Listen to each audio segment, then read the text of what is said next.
We're here today to announce the arrest on federal charges of two individuals, Leonard Charles Agee of Titusville and Benjamin S. Jenkins of Mims, with conspiracy to distribute and to possess with intent to distribute controlled substances.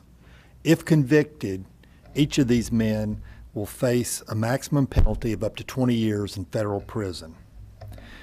At the time of this investigation, both of these defendants, Agee and Jenkins, were employed as football coaches and as employees in the Brevard County Public Schools system.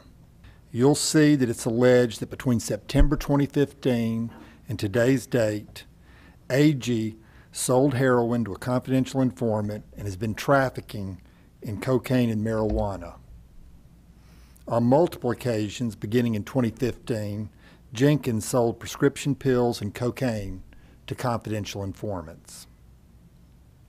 In connection with this investigation, several search warrants were executed earlier today in Titusville and Mims. Pursuant to those multiple search warrants, 3 individuals were arrested today on state charges. Before I make my brief scripted comments, I just wanted to mention one unique aspect of the case. There's several on this, not only what these individuals did for a living, but the prescription pills that the U.S. Attorney mentioned. In actuality, those prescription pills were not oxycodone, they were fentanyl.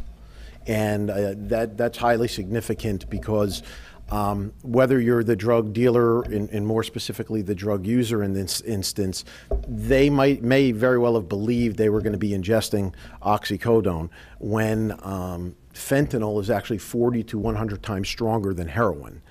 So recently, in the last 4 to 6 weeks, you might have seen or heard of an alert that actually FDLE put out on behalf of CFIX in the Central Florida region that this fentanyl, which is a growing problem for us in the Central Florida region, was now being packaged to look exactly like oxycodone. That was the case in this instance. So while he may have believed, we don't know yet whether he may have believed he was selling oxy and the people buying it thought they were buying oxy, in effect, it was something that could be 100 times stronger than heroin that was being exchanged hands. So that's a very, very unique and disturbing aspect of this case amongst the other disturbing aspects. And listen, it's like we've all said up here, you know, drugs can affect any aspect of life. It breaks all ethnic and racial and religious and socioeconomic boundaries. We see that.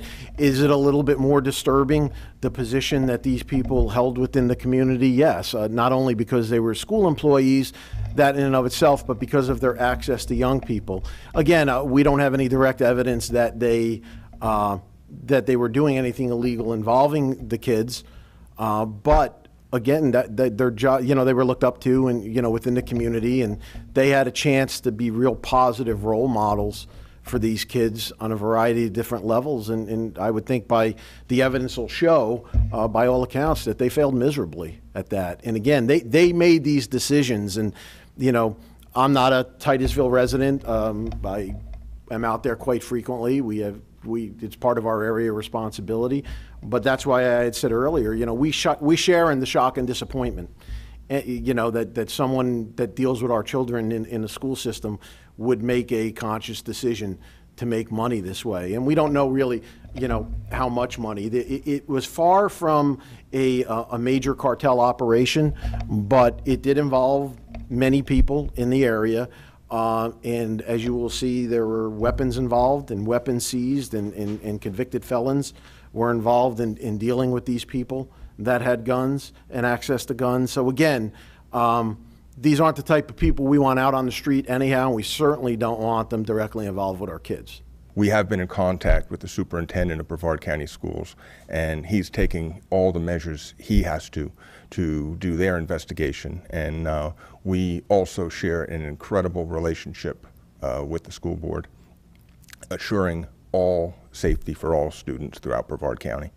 And also, as Mr. Bentley said, the Brevard County Sheriff's Department was instrumental in this, also sharing their resources, time, some of their personnel. And this morning, the Melbourne Police Department SWAT team, Brevard County Sheriff's Department SWAT team, along with DEA and Titusville SWAT team, executed, and everyone was safe, and that truly is the most important part. It's unfortunate, and drugs unfortunately seem to show up in all different areas, and you just get to a point where you investigate the facts, and the facts speak for themselves, and if someone violates federal or local laws, they're going to go to jail, and it's that simple.